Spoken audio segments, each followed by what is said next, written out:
Hello everyone, मेरा नाम है प्रीति और स्वागत है आप सभी का मेरे YouTube channel Yashoda mentors academy में। तो कैसे हैं आप सभी? आई होप आप सभी अच्छे होंगे और खूब मेहनत कर रहे होंगे, राइट। तो आज की वीडियो में हम एक्सरसाइज 8.1 का क्वेश्चन नंबर 10 और 11 सॉल्व करेंगे। ओके, तो देखते हैं सबसे पहले क्या है question number 10। In triangle P Q R right angle at Q. ठीक है, तो एक ट्राइंगल है पी क्यू आर, ओके, जो कि किस पे राइट एंगल है? क्यू पर। ओके, और क्या दिया है? P R plus Q are आपको कितना दिया है? 25 सेंटीमीटर। मतलब P R plus Q are ये दोनों मिलाकर 25 सेंटीमीटर दिया है। पी क्यू कितना है? 5 centimetre. Determine the values of sine P, cos P and tan P. तो आपको इन तीनों वैल्यूज को फाइंड आउट करना है। ठीक है, अब देखो आपने अभी तक क्वेश्चंस किए हैं, अगर आपको ये जो ट्रिग्नोमेट्रिक रेशियोज है ये फाइंड आउट करना है तो आपको तीनों साइड्स पता होना चाहिए एक राइट एंगल ट्राइंगल की, राइट। बट यहाँ पर तो हमें सिर्फ एक ही साइड पता है, that is P Q, correct. और बाकी की जो दो साइड्स है मिलाकर 25 सेंटीमीटर दिया, राइट। तो हमें तो इंडिविजुअली फाइंड आउट करना पड़ेगा हर एक साइड को। ओके, तो वो हम कैसे फाइंड आउट करेंगे? पाइथागोरस थ्योरम से। ठीक है, तो सबसे पहले आपको क्या दिया है? P R plus Q R कितना दिया है? 25 सेंटीमीटर, राइट। तो मैं इसको ऐसे लिख सकती हूँ, P R is equal to 25 minus Q R, right. अब in triangle P Q R है ना, ये राइट एंगल ट्राइंगल है, तो हम इसमें पाइथागोरस थ्योरम अप्लाई करेंगे। तो ये हो जाएगा hypotenuse square is equal to perpendicular square plus base square. ठीक है, तो यहाँ पर हाइपोटेन्यूज क्या है? यस, पी आर का whole square is equal to perpendicular क्या है? P Q the whole square, और बेस क्या है? Q R the whole square. ठीक है, अब पी आर यहाँ से हमें क्या मिला? 25 माइनस क्यू आर। तो पी आर की जगह मैं क्या लिखूंगी? Yes, 25 minus Q R the whole square is equal to P Q कितना है? 5 the whole square plus Q R का स्क्वायर। ठीक है, अब यहाँ पर हम फॉर्मूला अप्लाई करेंगे, a minus B the whole square क्या होता है? A square minus 2ab plus B square. ठीक है, तो ये हो जाएगा 25 square minus 2 into 25 into Q R plus Q R the whole square is equal to 5 का square is 25 plus Q R the whole square. ठीक है, अब ये क्यू आर स्क्वायर और क्यू आर स्क्वायर कैंसिल हो गया बिकॉज दोनों equal sign के साथ है, राइट। तो ये कैंसिल हो गया। अब 25 का स्क्वायर क्या होगा? 625। इसको आप मल्टीप्लाई करोगे तो ये हो जाएगा 50 Q R, right, that is equal to 25। अब यहाँ पर जो वेरिएबल वाला टर्म है यहाँ ये माइनस में है, ठीक है, तो मैं इसको यहाँ शिफ्ट करूँगी तो ये क्या हो जाएगा? पॉजिटिव में।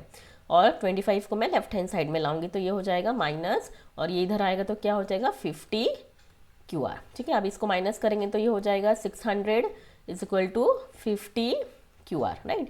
सो Q R will be equal to what? Yes, 600 upon 50। तो ये 0 0 कैंसिल, 5 1 ज़ा 5 12 ज़ा। ठीक है, तो क्यू आर जो आया that is equal to how much? Yes, 12 centimetre, right. तो आपको यहाँ पर क्यू आर की वैल्यू मिल गई, दैट इज 12 सेंटीमीटर। ठीक है, अब हमको दो साइड्स पता है, अब जो लास्ट साइड बची है that is hypotenuse P R, वो हम यहाँ पर इस वाले में क्यू आर सब्सटीट्यूट करेंगे और पी आर निकालेंगे। ठीक है, तो P R will be equal to 25 minus Q R कितना है? 12। तो P R is equal to minus करोगे तो कितना आएगा? 13 सेंटीमीटर, राइट। तो यहाँ पर हमें पी आर भी निकल गया, कितना आया? 13 सेंटीमीटर, राइट। तो अब हमें तीनों साइड्स पता चल गया, पी क्यू क्वेश्चन में दिया था 5, और बाकी की दो साइड्स हमने पाइथागोरस थ्योरम से निकाल ली, राइट। अब जो हमको वैल्यूज फाइंड आउट करना है ना, साइन पी, कॉस पी और टाइन पी, वो हम फाइंड आउट अब कर सकते हैं। तो आइए फाइंड आउट करते हैं। नेक्स्ट पेज पे क्या है आपको? Yes, sine P, right, cos P और टैन पी। ठीक है, अब साइन आपको पता है ये है ना,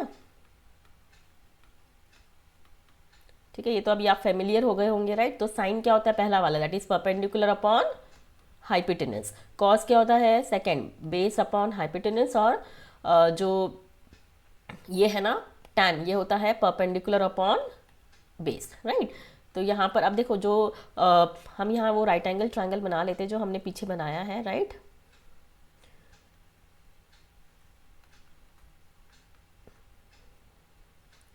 ठीक है।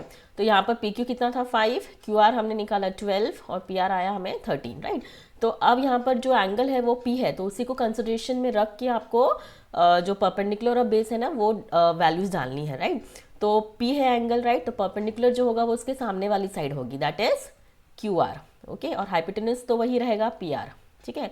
तो क्यू आर कितना है 12 अपॉन पी आर इज 30, ठीक है। अब कॉस पी फाइंड आउट करते हैं। बेस तो उसके एडजेसेंट वाली साइड होगी एंगल पी के, that is P Q. Hypotenuse क्या रहेगा पी आर, ओके। तो पी क्यू कितना है 5 और पी आर कितना है 30, राइट। तो ये हो गया कॉस पी। अब टैन पी फाइंड आउट करते हैं। पी एंगल के परपेंडिकुलर साइड कौन सी है, सामने वाली side, that is Q R. और बेस क्या होगा adjacent side, that is P Q. तो क्यू आर कितना है 12 अपॉन पी क्यू कितना है 5, राइट। तो ये हो गई तीनों values, that is sine P, cos P और टैन पी, ओके। तो इस तरीके से इस क्वेश्चन को, क्वेश्चन 10 को हम सॉल्व करेंगे, ठीक है। जो भी आपको दिया गया है, ओके, उसको आप पाइथागोरस थ्योरम से सॉल्व करो। मतलब जो एक वैल्यू दी है, बाकी की जो वैल्यूज नहीं दी ना राइट एंगल ट्राइंगल में, जो साइड्स की वैल्यू नहीं दी है वो फाइंड आउट करो पाइथागोरस थ्योरम से। और फिर जो भी आपको ट्रिग्नोमेट्रिक रेशियोज बोला गया है, साइन कॉस टैन, उसको आप फाइंड आउट करो, ठीक है। तो आई होप क्वेश्चन नंबर 10 आपको क्लियर हुआ होगा, okay. Now will move on to question number 11। क्या है क्वेश्चन नंबर 11?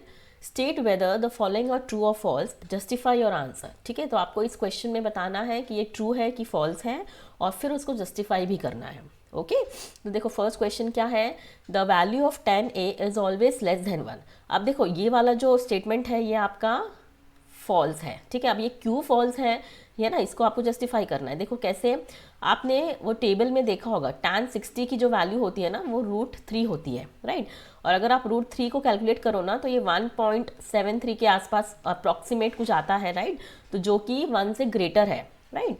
तो इसीलिए हम इसको फॉल्स बोल रहे हैं, क्योंकि जो tan अगर आप 60 डालते हो ना ए की जगह, है ना, ए एंगल की जगह आप 60 डिग्री डालते हो तो वो √3 होता है, और √3 की जो वैल्यू है वो 1 से ग्रेटर है, नॉट लेस। तो इसलिए ये स्टेटमेंट क्या है, फॉल्स है, ओके ओके।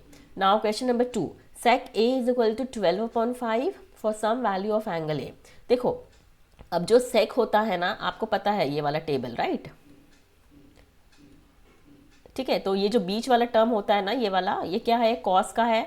तो sec जो है वो कॉस का उल्टा है, that is hypotenuse upon base, right. तो यहाँ पर क्या दिया है वैल्यू 12/5, राइट। तो यहाँ पर जो हाइपोटेनस है वो आपका 12k है, ओके। और बेस जो है वो क्या है 5k।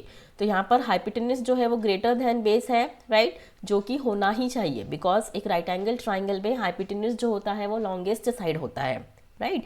तो इसीलिए ये स्टेटमेंट क्या है, ट्रू है।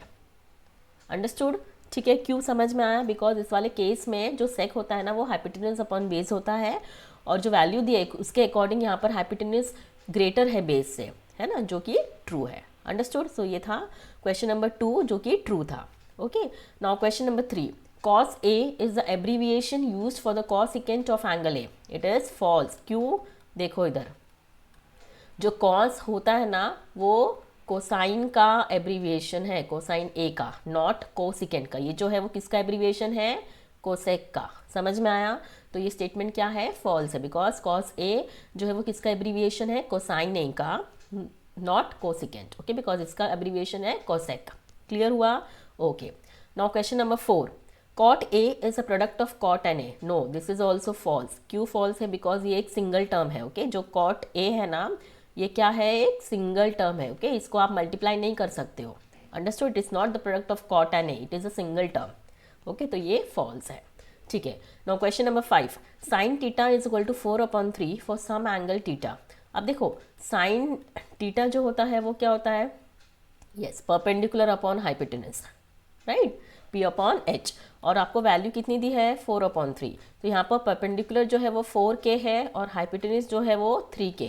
तो यहाँ पर जो हाइपोटेनस है वो छोटा है परपेंडिकुलर से, जो कि फॉल्स है, ये होना नहीं चाहिए, बिकॉज हाइपोटेनस हमेशा बड़ा होना चाहिए, चाहे वो परपेंडिकुलर हो चाहे वो बेस से, ठीक है। Hypotenuse is the longest side in a right angle triangle, but इस वाले केस में हम देख रहे हैं जो वैल्यू आपको दी है ना 4/3, उसके अकॉर्डिंग हाइपोटेनस छोटा है परपेंडिकुलर से, राइट। सो ये जो स्टेटमेंट है ये क्या है, फॉल्स है। क्लियर हो गया, ओके। अगर हाइपोटेनस बड़ा होता है ना, जैसे 3 जैसे इसका उल्टा होता 3/4 होता, तो आप इसको ट्रू बोल सकते थे, लेकिन बट यहाँ पर 4/3 है, तो इस वाले केस में हाइपोटेन्यूज छोटा हो रहा है परपेंडिकुलर से, तो ये स्टेटमेंट क्या है, फॉल्स है। अंडरस्टूड। तो ये था क्वेश्चन नंबर 11 जो कि ट्रू और फॉल्स था, और उसको आपको जस्टिफाई भी करना था। It's very simple, it was very simple, right. Okay, तो ये थे क्वेश्चन नंबर 10 और 11 इस वाले वीडियो में। ओके, आई होप दोनों क्वेश्चन आपको समझ में आया होगा, राइट। ओके, तो with this we have come to the end of exercise 8.1। Okay, तो एक्सरसाइज 8.1 के सारे क्वेश्चंस को आप अच्छे से सॉल्व करना, प्रैक्टिस करना। ओके, अब नेक्स्ट वीडियो में हम एक्सरसाइज 8.2 स्टार्ट करेंगे। ओके, तो stay tune for the next video. Till then take care, bye bye.